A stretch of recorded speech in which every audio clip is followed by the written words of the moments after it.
Green's theorem, flux form. Let D be an open, simply connected region with a boundary curve C that is piecewise smooth, simple closed curve that is oriented counterclockwise. Okay, all the same conditions. Let F equal PQ be a vector field with component functions that have continuous partial derivatives on the open region containing D. Then we can say that the integral on the closed curve there, oriented counterclockwise, of f dot nds over C is equal to px plus qy dA. So if you look below here, it says for problem 199, calculate the outward flux of F equaling negative xi plus 2yj over a square with corners plus or minus 1, comma, plus or minus 1, where the unit normal is outward pointing and oriented in the counterclockwise direction. So we have to have those conditions met in order to even talk about Green's theorem. So what we're going to do is we're going to use this handy-dandy formula. So first, if you notice for our formula, we need P and Q, and then we need to find Px and Qy. Okay, so we know our F is actually equal to negative x, comma, 2y. And then if I'm going to find Px, now this is different from the other formula. Hopefully you realize that. We had Qx prior to this. That's going to give us negative 1. And then Qy, that's going to be 2 there. So we have our components and then we have our dA there. So let's take a look at that next. So we have this double integral. And we have our negative 1 for our px plus 2 dA. So when we think of this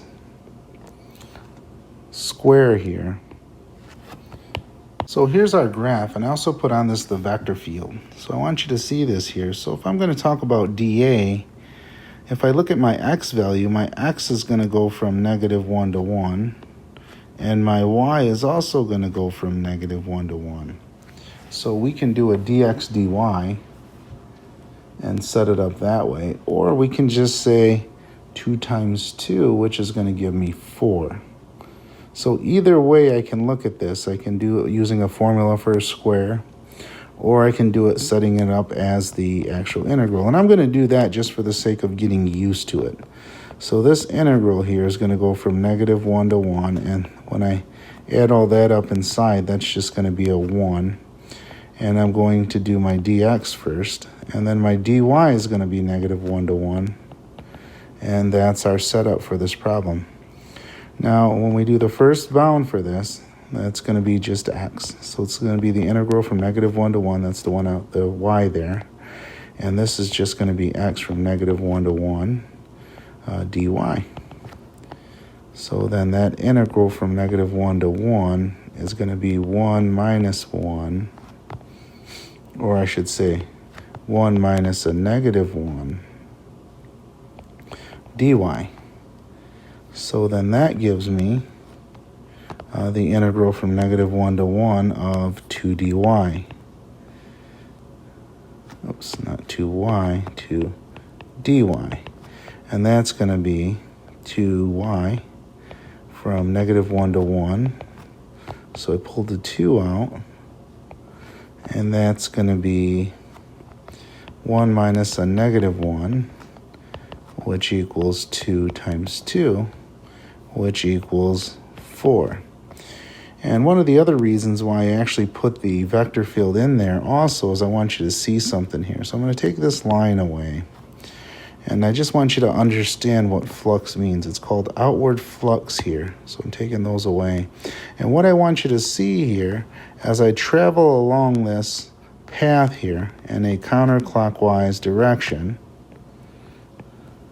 let's see what's happening. Now, flux is calculating the outward flow from outside of the curve. So it's going to be talking about the outwardness. That's the idea. So when I look at this, I see just a little bit going in here, just a little bit, all the way to here. And then on the other side, just the same, it's going in just a little bit. And if you look at the upper and lower, these vectors are longer here. So there's actually more coming out on the top and the bottom. So when I look at this, I can see that the flux should actually be a positive value because there's more going out than that are going into the curve. Okay, so that's the idea of what the flux is. All right, so there's our answer. It's 4.